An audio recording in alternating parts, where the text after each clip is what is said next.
Mi esposo, Enrique Vargas, cerraba su despacho todas las noches, a las 10 en punto, sin falta. Escuchaba el sonido de la llave girando, el leve clic del cerrojo, y después, silencio. Durante 40 años de matrimonio, jamás me permitió entrar. Decía que ahí guardaba cosas de trabajo, que no valía la pena ensuciarme las manos con papeles viejos. Y yo, ingenua, lo creí.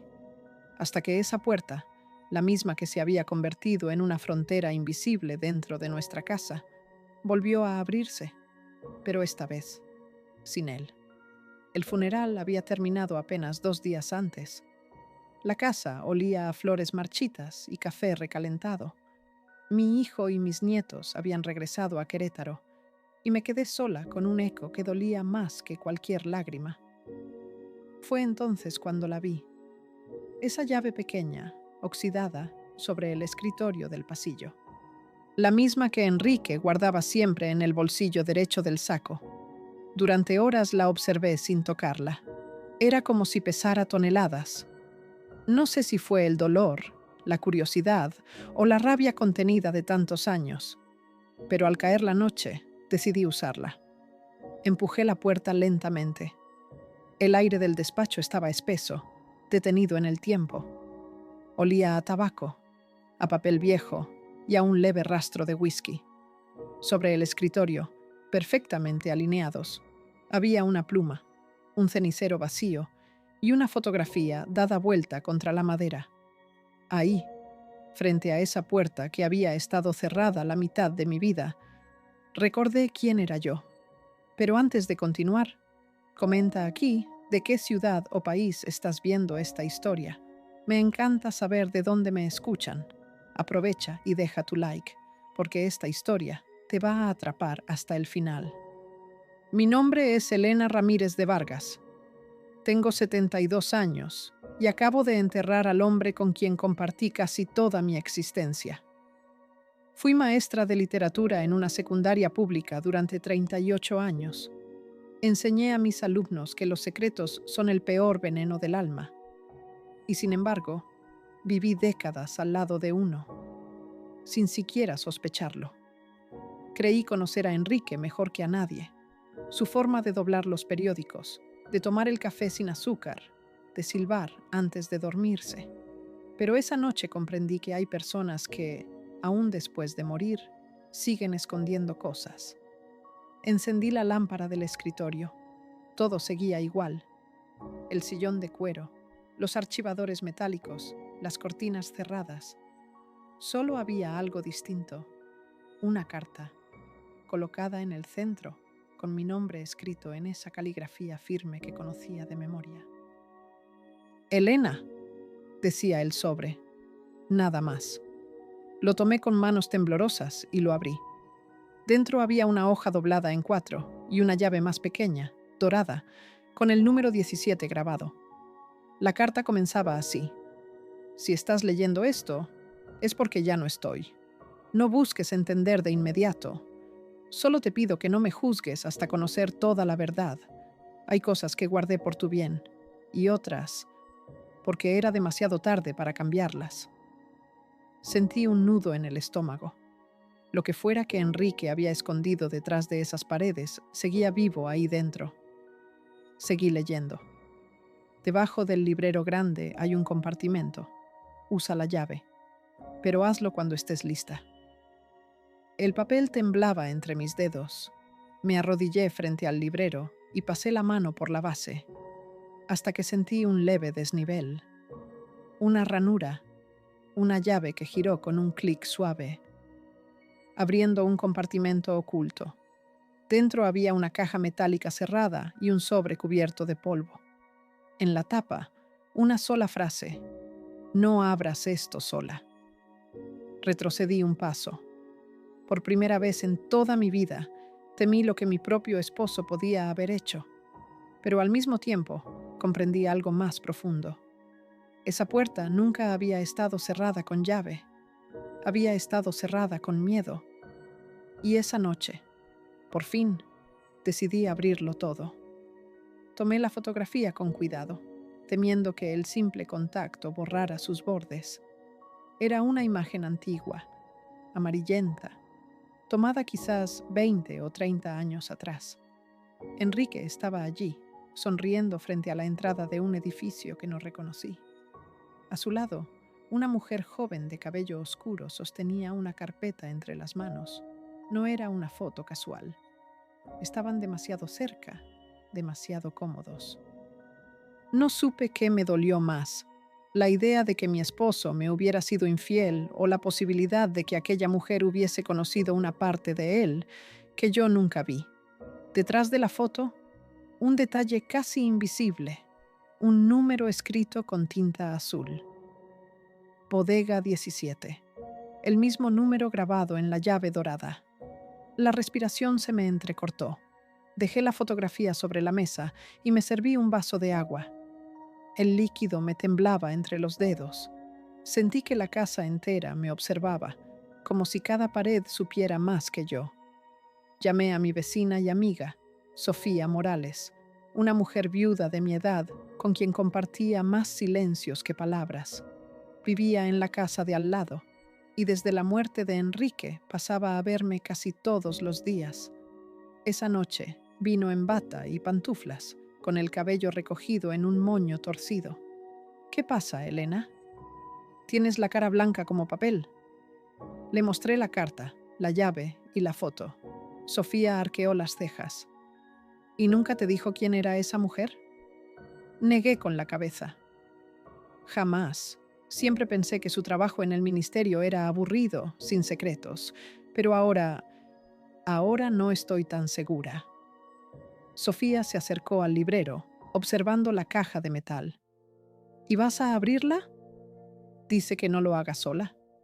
Entonces no estará sola, respondió, con una firmeza que me sorprendió. Abrimos juntas el compartimento. El candado cedió con un leve crujido. Dentro había carpetas con etiquetas mecanografiadas, fechas y un nombre repetido en varias de ellas. Proyecto Tizapán, 1998. Debajo, un sobre pequeño con una nota doblada. Si alguien encuentra esto, entregue todo al licenciado R. Martínez. Él sabrá qué hacer. Sofía me miró confundida. ¿Quién es ese? Ni idea, respondí. Pero Enrique nunca guardó nada sin razón. Revisamos las carpetas. Eran planos, reportes, copias de contratos de construcción.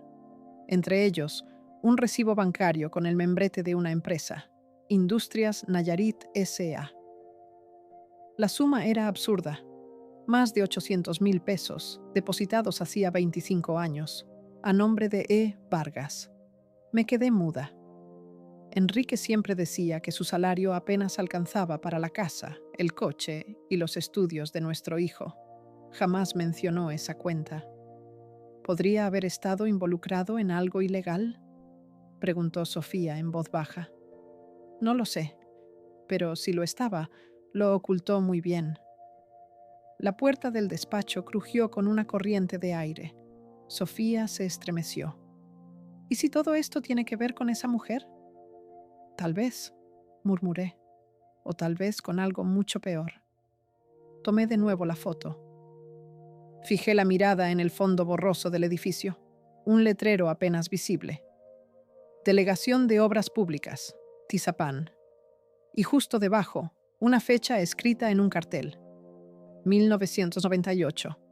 Ese año Enrique desapareció 3 días por trabajo y regresó con una herida en la mano y una mirada que no supe leer.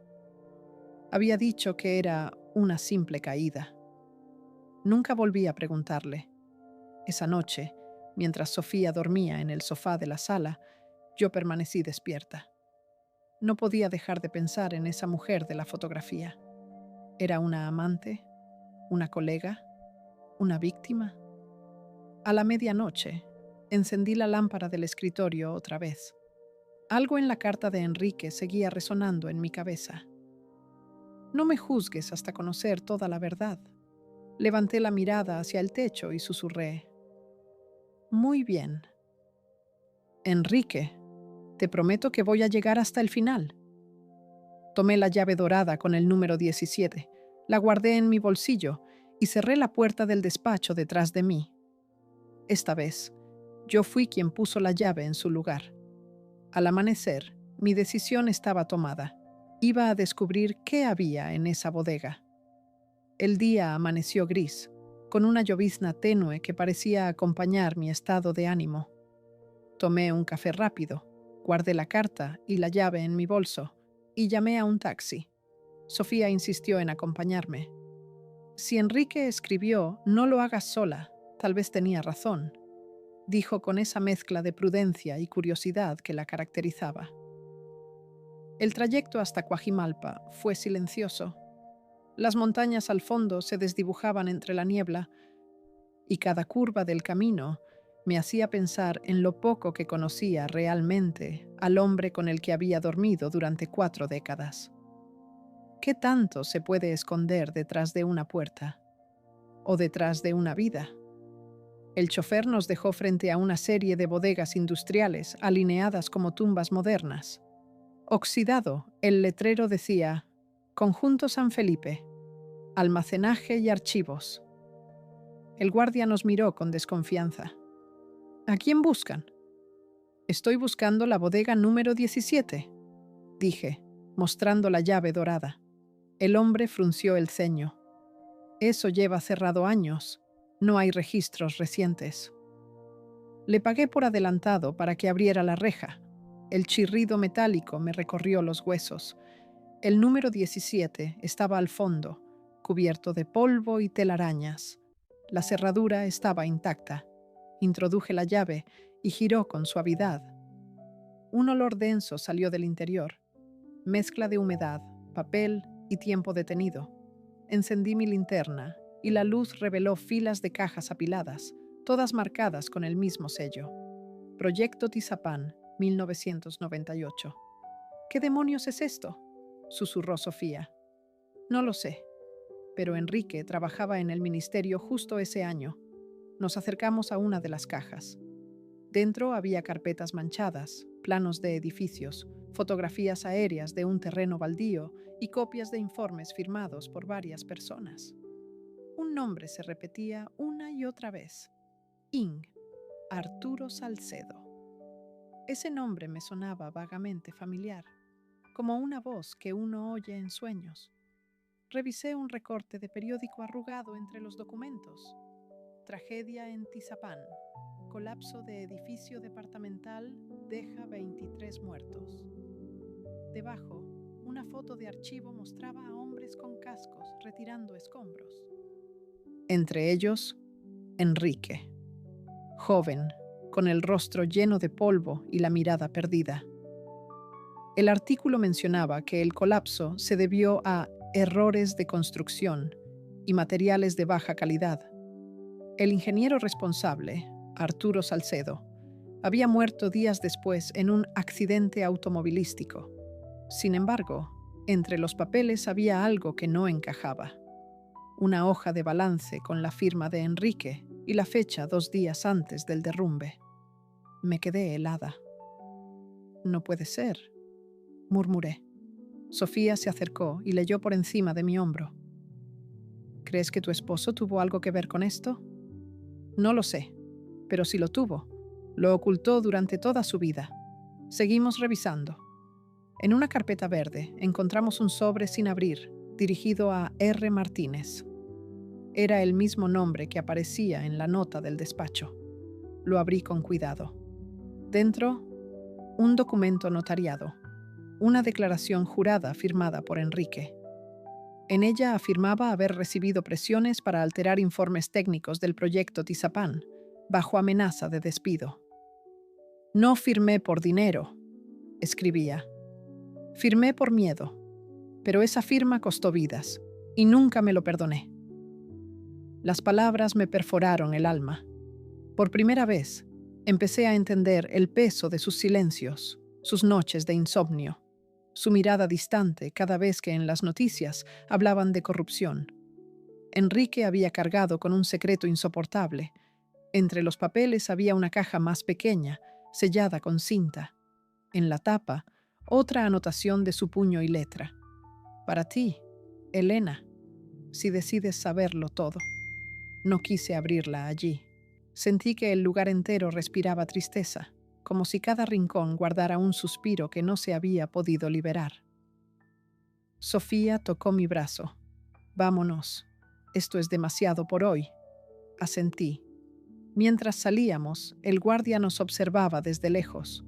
Su mirada no era de curiosidad, sino de advertencia. Esa noche, ya en casa, me quedé mirando la caja sobre la mesa del comedor. El reloj marcaba las 11:47, exactamente la hora en que Enrique solía cerrar su despacho. El destino tiene maneras crueles de recordarnos el pasado. Tomé un cuchillo de cocina, corté la cinta y levanté la tapa. Dentro había varias cintas de casete y una grabadora vieja. En la primera cinta, escrita con marcador negro, se leía Reunión 23 de abril, 1998. Respiré hondo y presioné play. La cinta giró, chirriante, hasta que una voz masculina rompió el silencio. Los planos ya están firmados, ingeniero Salcedo. Nadie va a revisar los cimientos. Otra voz respondió, tensa, alterada. Eso es un crimen. Gente va a morir. Y entonces, una tercera voz, la de Enrique. Si hablas, te desaparecen a ti y a tu familia. El sonido se detuvo. Me quedé inmóvil, con la piel de gallina. Mi esposo no solo había sido testigo, había sido parte de algo mucho más grande. El reloj dio la medianoche, y por primera vez no sentí miedo. Sentí que la verdad apenas comenzaba a abrirse, capa por capa, como una puerta que nunca debió cerrarse. Al amanecer, el cielo de la Ciudad de México estaba cubierto por una neblina espesa, de esas que parecen esconder más de lo que revelan. No dormí ni un minuto. Las voces de aquella grabación seguían girando en mi cabeza como un eco imposible de detener. Cada palabra pronunciada por Enrique se clavaba en mí con el filo de una traición. Y sin embargo, una parte de mí todavía quería creer que había una explicación. En la nota de la caja, su letra temblorosa repetía el nombre: Lic, Erro, Martínez. Busqué entre los documentos de la bodega una dirección y la encontré escrita en una factura amarillenta. Bufete Jurídico Martínez y Asociados, Colonia Roma. Llamé al número que figuraba allí, sin muchas esperanzas. Contestó una voz grave, lenta, de esas que ya cargan décadas de cansancio. ¿Quién habla? Mi nombre es Elena Ramírez. Soy la viuda de Enrique Vargas. Hubo un silencio breve, denso. ¿Estás segura de que quiere hablar de él?, preguntó el hombre finalmente. Porque si lo hace, nada volverá a ser igual. 2 horas después, Sofía y yo estábamos en la puerta del viejo bufete. El edificio olía a humedad y a café frío. En las paredes colgaban diplomas descoloridos y fotografías de cuando la justicia todavía se escribía con orgullo. El hombre que nos recibió era alto, de cabello blanco y mirada cansada. Tenía las manos manchadas de tinta y un cigarro apagado entre los dedos. «Usted debe ser la señora Vargas», dijo sin extender la mano. «Su esposo me habló de usted hace muchos años». Me senté frente a él, con las carpetas sobre la mesa. «Encontré esto en una bodega», dije, «y una grabación». El abogado encendió un cigarro y asintió con resignación. «Entonces ya sabe que su marido no fue un santo». «Quiero la verdad», respondí, intentando que mi voz no se quebrara. Martínez exhaló una nube de humo y comenzó a hablar. En 1998, el gobierno lanzó el proyecto de vivienda de Tizapán. Salcedo era el ingeniero responsable, un hombre honesto. Demasiado honesto para los intereses de la gente que financiaba la obra. Su esposo fue asignado como supervisor administrativo. Cuando Salcedo denunció las irregularidades, lo silenciaron. Y Enrique firmó el informe que cerró el caso. Sofía me miró horrorizada. ¿Está diciendo que su marido encubrió un crimen? El abogado la observó con severidad. No solo un crimen, una cadena entera de mentiras. Él mismo vino a mí años después, arrepentido. Traía pruebas, nombres, documentos. Quería entregarlo todo, pero había algo que lo detenía. ¿El miedo?, pregunté. Martínez negó con la cabeza. No, la culpa. Puso sobre la mesa una carpeta negra. Dentro había una carta, escrita por Enrique y firmada ante notario. Reconocí su letra inmediatamente. Si me pasa algo, entréguele esto a mi esposa. Ella merece saber quién fui realmente. No el hombre que cayó, sino el que intentó enmendar lo que destruyó. Las lágrimas se me escaparon antes de poder contenerlas. Martínez me pasó un pañuelo. Su marido no era un asesino, señora Elena, pero tampoco era inocente. Luchó contra su propio silencio hasta el final. Revisamos la carpeta juntos. Había listados de transferencias, copias de contratos alterados y cartas dirigidas a funcionarios del ministerio. En una de ellas, un nombre subrayado: subsecretario Juan Rivas. El abogado golpeó la mesa con los nudillos. Ese hombre fue el cerebro detrás de todo, pero sobrevivió, ascendió y se retiró con honores. ¿Y Enrique? Pagó con años de insomnio y con su vida. Me quedé callada. Sofía me tomó la mano, firme. ¿Qué podemos hacer ahora? Martínez apagó el cigarro en un cenicero lleno de cenizas y dijo: entregarlo todo. Pero hay algo más que necesita ver antes. Abrió un cajón y sacó una vieja fotografía en blanco y negro. En ella aparecían 3 hombres de traje y una mujer de vestido claro.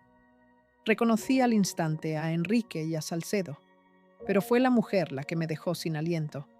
Era la misma que aparecía en la foto del despacho, solo que más joven. ¿Quién es ella?, pregunté. Martínez me miró a los ojos antes de responder. Laura Salcedo, la hija del ingeniero. El mundo se me desmoronó. Durante años había pensado que esa mujer era una amante, y ahora descubría que era la hija del hombre cuya muerte Enrique había intentado reparar. Martínez me entregó una tarjeta. Laura vive en Puebla. Tiene una pequeña librería. Si de verdad quiere entender quién era su esposo, empiece por ella. Al salir del bufete, la ciudad seguía igual. Autos, ruido, vendedores en la esquina. Pero algo dentro de mí había cambiado. La verdad ya no era solo una herida, era una ruta que debía seguir, aunque doliera. Esa noche, mientras revisaba los papeles en casa, encontré algo más en la carpeta. Un recibo reciente, fechado apenas 3 meses antes de la muerte de Enrique. Pagos a nombre de una fundación, Fondo de Reparación Tizapán. Y debajo, una nota escrita a mano. No todos los muertos descansan. Algunos esperan justicia.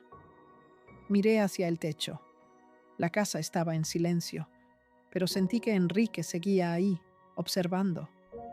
Quizá por primera vez, orgulloso de que yo siguiera sus huellas. El viaje a Puebla fue largo y silencioso. El autobús avanzaba entre montañas cubiertas de nubes, y cada curva me hacía pensar en los secretos que todavía me esperaban.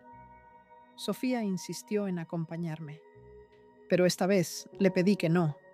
Necesitaba mirar a esa mujer a los ojos sola, sin testigos, sin interferencias. Llevaba la carta de Enrique, las grabaciones y los documentos en una carpeta azul. Era como cargar con una vida ajena que, de repente, se había vuelto mía. Mientras el paisaje pasaba por la ventana, repasé una y otra vez las palabras del abogado Martínez. Si quiere entender quién era su esposo, empiece por Laura Salcedo. Llegué al mediodía. La librería se llamaba El Rincón del Tiempo, un local pequeño en una calle adoquinada. El aire olía a papel y café recién molido. Detrás del mostrador, una mujer de unos 40 años levantó la vista. Tenía el mismo cabello oscuro de la foto, pero en su rostro había una serenidad que desarmaba. ¿Puedo ayudarla?, preguntó con una sonrisa profesional. Busco a Laura Salcedo. Soy yo. ¿La conozco? Respiré hondo. No, pero creo que usted conoció a mi esposo, Enrique Vargas. El silencio cayó como un velo. Sus ojos se abrieron con un brillo que mezclaba sorpresa y dolor. Dejó el libro que tenía entre las manos y señaló una mesa al fondo. Hablemos ahí. Nos sentamos. Laura cruzó las manos sobre la mesa, expectante. Pensé que nunca aparecería nadie de su familia. Dijo con voz baja. Él vino aquí hace 3 años. ¿A verlo a usted? Asintió. Traía una caja con documentos y una carta para mí. Me dijo que, si algún día algo le pasaba, debía entregarle esto a una mujer llamada Elena. Sentí un escalofrío. Laura se levantó y fue hasta un estante alto. Sacó una caja de madera clara, cuidadosamente sellada con una cinta roja. La he guardado intacta, tal como me lo pidió. Mis manos temblaban al tocarla. Dentro había una carta doblada, varias fotos y un sobresellado con el membrete del Fondo de Reparación Tizapán. Abrí primero la carta. La caligrafía de Enrique, inconfundible. Querida Laura, si estás leyendo esto es porque mi tiempo se acabó. Durante años quise limpiar el nombre de tu padre, Arturo, pero el miedo me detuvo.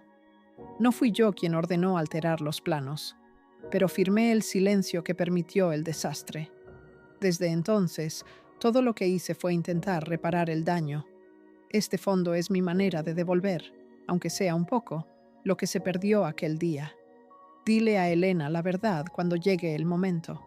Ella sabrá qué hacer con lo que quede de mí. Doblé la carta despacio. El peso de cada palabra me hundía el pecho. Laura me observaba en silencio. Él venía cada año, dijo. Me contaba de usted, de su hijo, de cómo no podía mirarla a los ojos sabiendo lo que ocultaba. ¿Y por qué no me lo dijo?, pregunté con un hilo de voz. Porque la amaba, respondió ella sin dudar, y porque tenía miedo de perderla antes de tiempo. Sacó una segunda hoja de la caja, un acta firmada por notario. Enrique había transferido todas sus propiedades al Fondo Tizapán, dejando solo la casa familiar a mi nombre. Quiso que el dinero manchado sirviera para reconstruir lo que su silencio destruyó, explicó Laura. Sus ojos se llenaron de lágrimas. Mi padre siempre decía que Enrique no era malo, solo débil. Creo que tenía razón. Nos quedamos calladas un largo rato, mirando la lluvia caer detrás del ventanal. Por primera vez, sentí que la rabia empezaba a transformarse en otra cosa. No perdón, no todavía, pero algo más sereno, más humano. Tal vez comprensión. Laura me entregó un pequeño sobre blanco. Esto estaba entre sus cosas personales. Me pidió que lo abriera cuando todo terminara. Dentro, una foto en blanco y negro. Enrique y yo, recién casados, en nuestra casa antigua. Detrás, una frase escrita con trazo firme. Tarde o temprano, la verdad siempre encuentra la llave correcta. Guardé la foto con cuidado. Me despedí de Laura con un abrazo silencioso, sintiendo que, en medio de tanto dolor, esa mujer y yo compartíamos algo profundo. Ambas habíamos amado al mismo hombre y ambas habíamos pagado por sus errores. En la terminal de autobuses, ya de regreso, abrí el sobre del Fondo de Reparación. Había una lista de nombres y montos entregados a familias afectadas. En la parte inferior, un recibo con fecha reciente, firmado por Juan Rivas, el mismo funcionario que Martínez había mencionado. Y una nota de Enrique escrita al margen. Si esta firma vuelve a aparecer, significa que alguien intenta cerrar el caso otra vez. Cerré los ojos. El escándalo que había destruido tantas vidas todavía no había terminado, y esta vez no pensaba quedarme de brazos cruzados. Regresé a la Ciudad de México con la cabeza llena de voces, fechas, y nombres que giraban como piezas sueltas de un rompecabezas. Por primera vez en mucho tiempo, la soledad de mi casa no me resultó insoportable. Era un espacio de trabajo. Encendí la lámpara del despacho. Sí, el mismo que había permanecido cerrado durante décadas, y extendí sobre el escritorio todos los documentos. Las carpetas, las grabaciones, la carta de Laura, los recibos del Fondo Tizapán. Y ahí, en medio de todo, la nota de Enrique con aquella advertencia. Si esta firma vuelve a aparecer, significa que alguien intenta cerrar el caso otra vez. Sabía lo que tenía que hacer, pero antes de mover una sola pieza, llamé a Laura. Necesitamos hablar. Ella llegó esa misma tarde, con una carpeta en mano y expresión decidida. Encontré algo, dijo apenas cruzar la puerta. El licenciado Martínez tenía razón. El señor Rivas sigue activo, aunque oficialmente esté jubilado. Dirige una consultora privada que asesora nuevas obras en la zona de Tizapán. La rabia me subió como un fuego lento. 25 años después, el mismo hombre seguía haciendo dinero sobre cimientos podridos. Laura abrió su carpeta y extendió varias fotos recientes. Estas fueron tomadas por un periodista de El Universal, un reportaje que nunca se publicó. En todas, el rostro de Rivas sonreía entre políticos y empresarios. ¿Y el periodista?, pregunté. Desapareció. Su esposa denunció, pero el caso fue archivado. Nos miramos en silencio. Entendí, en ese momento, que el legado de Enrique no era una culpa, era una tarea inconclusa. ¿Y si hacemos lo que él no pudo?, dije. ¿Reabrir el caso?, preguntó Laura, con una mezcla de miedo y esperanza. Asentí. No para vengarnos, para cerrar el círculo. Esa noche, volvimos al bufete del licenciado Martínez. Nos recibió con gesto cansado, pero cuando vio los papeles nuevos, sus ojos se iluminaron. Sabía que tarde o temprano alguien más seguiría el hilo, dijo. Pero tengan cuidado, señora Elena. Estos hombres no perdonan. Le contamos lo del fondo, las firmas, las fotos. Martínez hojeó los documentos en silencio, hasta detenerse en uno. Miren esto. Un contrato reciente de consultora Rivas con la Secretaría de Vivienda. La cantidad era astronómica, y en la sección de aprobación, un nombre que me heló la sangre. Luis Vargas, mi hijo. Debe ser un error, balbuceé. Luis trabaja en el sector privado, en finanzas. Martínez negó con la cabeza. No, señora, es el mismo.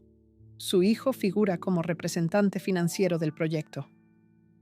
El suelo se me movió. Recordé las veces que lo había escuchado decir, «Mamá, estoy trabajando en algo grande», sin dar detalles. Recordé también las llamadas nocturnas, los viajes urgentes, el silencio cuando le preguntaba sobre su padre. ¿Podría estar metido en lo mismo que Enrique intentó detener? Laura me tomó la mano. Elena, escúchame. Tal vez él no sabe en qué está metido. Martínez se levantó y dijo, hay algo que deben entender. Rivas nunca actúa sin asegurarse de tener a alguien a quien controlar. Si su hijo está en esa empresa, es porque lo tiene enredado. Salimos del bufete en silencio. El aire de la noche olía a gasolina y miedo. Cada paso que daba me pesaba como si caminara entre ruinas. De repente, sentí que la historia se repetía. Otra vez, un Vargas atrapado entre el deber y el silencio. En casa, encendí la grabadora y escuché de nuevo la cinta del 23 de abril de 1998. Las voces eran las mismas, pero esta vez oí algo que antes había pasado por alto. Al final, un murmullo apenas audible. Una frase susurrada por Enrique, como si hablara consigo mismo. Si algún día todo esto vuelve a empezar, que Elena encuentre la llave. La llave. La pequeña dorada con el número 17 seguía en mi bolso. La tomé. La observé bajo la luz. Había algo grabado en el reverso que nunca había notado. Una palabra diminuta, casi borrada. Caja. Fui al viejo armario del despacho y busqué en el fondo. Después de mover algunos libros, encontré una caja fuerte empotrada en la pared. El número coincidía, 17. Introduje la llave y giré. Dentro había un sobre y un pendrive envuelto en cinta adhesiva. Abrí el sobre. Solo una frase escrita por Enrique. Si estás leyendo esto, el enemigo está más cerca de lo que imaginas. Con las manos temblorosas, inserté el pendrive en la laptop. Aparecieron cientos de archivos escaneados, contratos, correos, documentos bancarios, todos vinculados a Consultora Rivas y firmados por mi hijo. Entre ellos, un mensaje de Rivas a Enrique fechado meses antes de su muerte. Su hijo será mi garantía de silencio, igual que usted lo fue hace años. Sentí que el aire se escapaba de mis pulmones. El silencio de los muertos era terrible, pero el de los vivos, ese dolía mucho más. Cerré la laptop con un golpe. No sabía si llorar o gritar, pero una cosa estaba clara. Esta vez no iba a permitir que otro Vargas muriera por miedo. 3 días después, tenía todo preparado. Martínez había revisado los documentos del pendrive y confirmado lo impensable.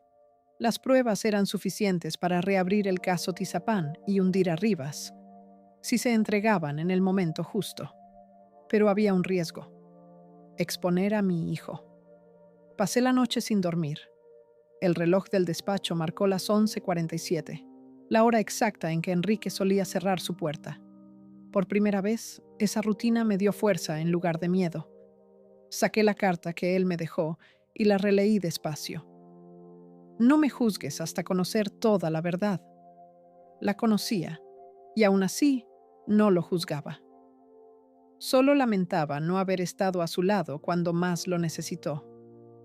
Al día siguiente, Laura y yo nos presentamos en el hotel donde Rivas ofrecería una cena privada con inversionistas y funcionarios. Conseguimos entrar gracias a una acreditación que Martínez gestionó a través de un periodista de confianza. Todo estaba planeado. El salón brillaba con luces cálidas, copas de vino y risas falsas. Rivas, más viejo pero igual de arrogante, saludaba a todos con esa sonrisa de quien nunca ha sido tocado por la culpa. A su lado, mi hijo Luis conversaba con un grupo de empresarios, sin sospechar nada. Verlo ahí me rompió el alma, pero tenía que hacerlo. Por Enrique, por las 23 víctimas, por todos los silencios que habían costado vidas. Laura me entregó discretamente un sobre. Dentro, un pequeño grabador encendido. Cuando empiece su discurso, lo colocas sobre la mesa, me susurró. Asentí. El presentador anunció: con ustedes, el licenciado Juan Rivas, director de Consultora Rivas y símbolo de integridad en la construcción moderna. Apreté los dientes. El micrófono captó su voz pausada y segura. Amigos, es un honor compartir con ustedes este proyecto que traerá progreso y bienestar a cientos de familias. Tomé aire y avancé entre las mesas. Los murmullos se apagaron. Me planté frente a él, con el grabador en la mano. ¿Progreso?, dije en voz alta. ¿Como el que prometió en 1998 en Tizapán? Rivas se quedó helado. Los presentes se miraron confundidos. Luis se levantó sobresaltado. «Mamá, ¿qué haces aquí?» Lo miré con ternura y tristeza. Lo que tu padre no pudo hacer. El silencio fue absoluto. Puse el grabador sobre la mesa y presioné play. La voz de Rivas de hace 25 años llenó el salón. Los planos ya están firmados. Nadie revisará los cimientos. Y luego la voz de Enrique. Si hablas, te desaparecen a ti y a tu familia. El murmullo se convirtió en un clamor de sorpresa.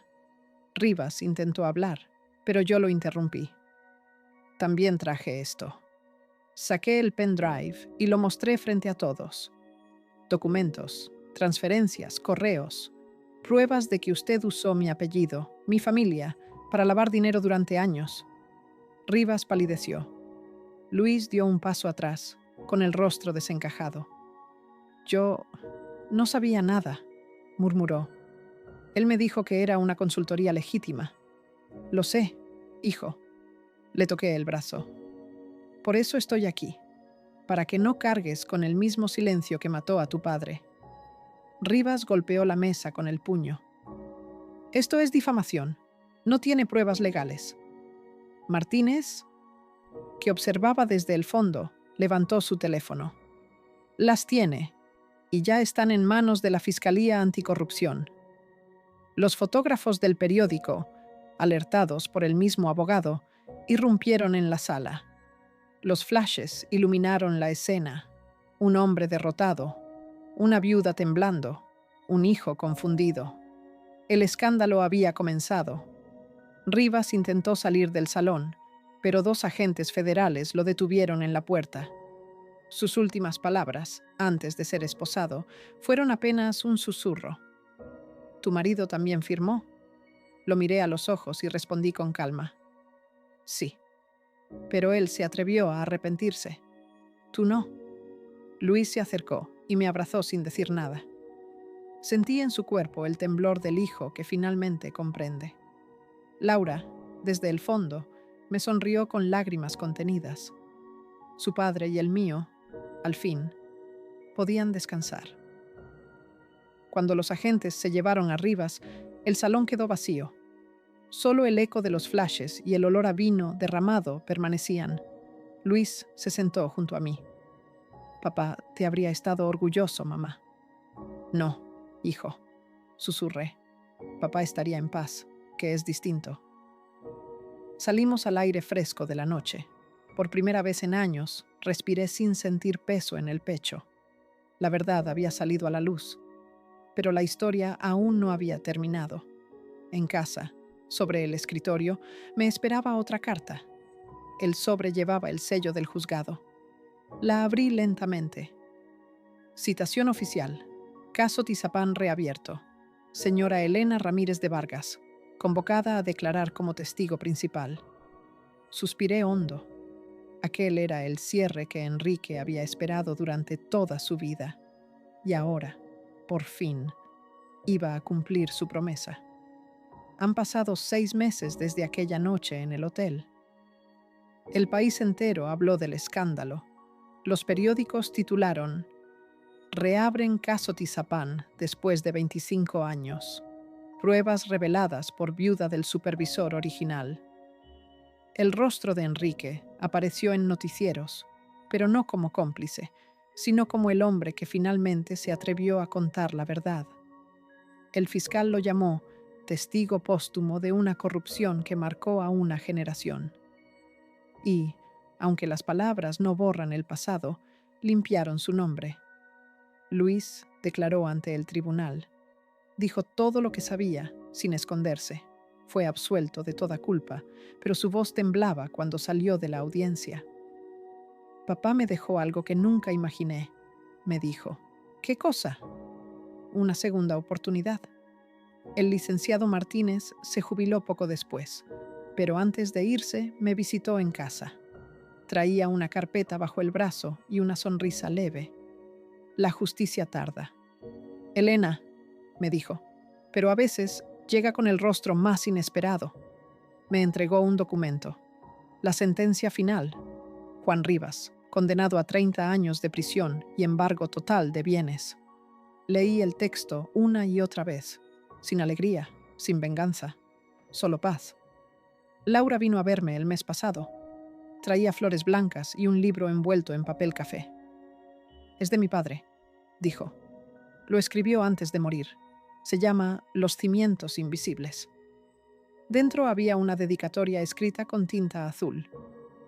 Para Enrique y Elena, porque aún en el silencio más oscuro, siempre hay alguien que escucha.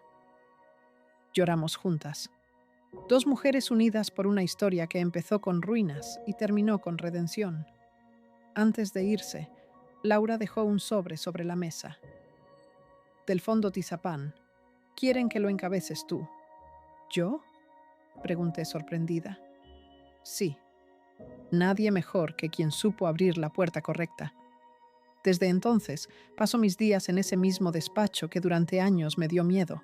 Pinté las paredes, abrí las ventanas.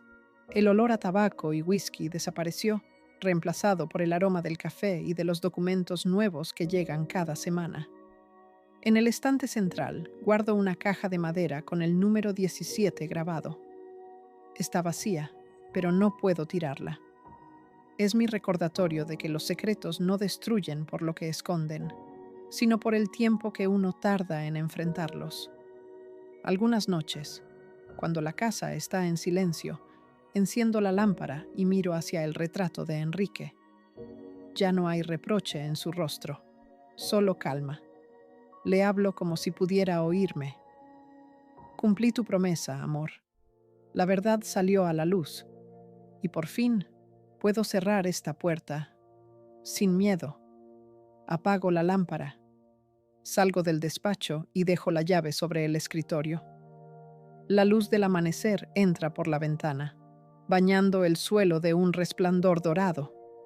Es la misma luz que vi el día que lo conocí, la misma que ahora ilumina el final de nuestra historia, porque a veces, incluso las paredes más cerradas esconden algo más que secretos, guardan el eco de todo lo que fuimos capaces de amar.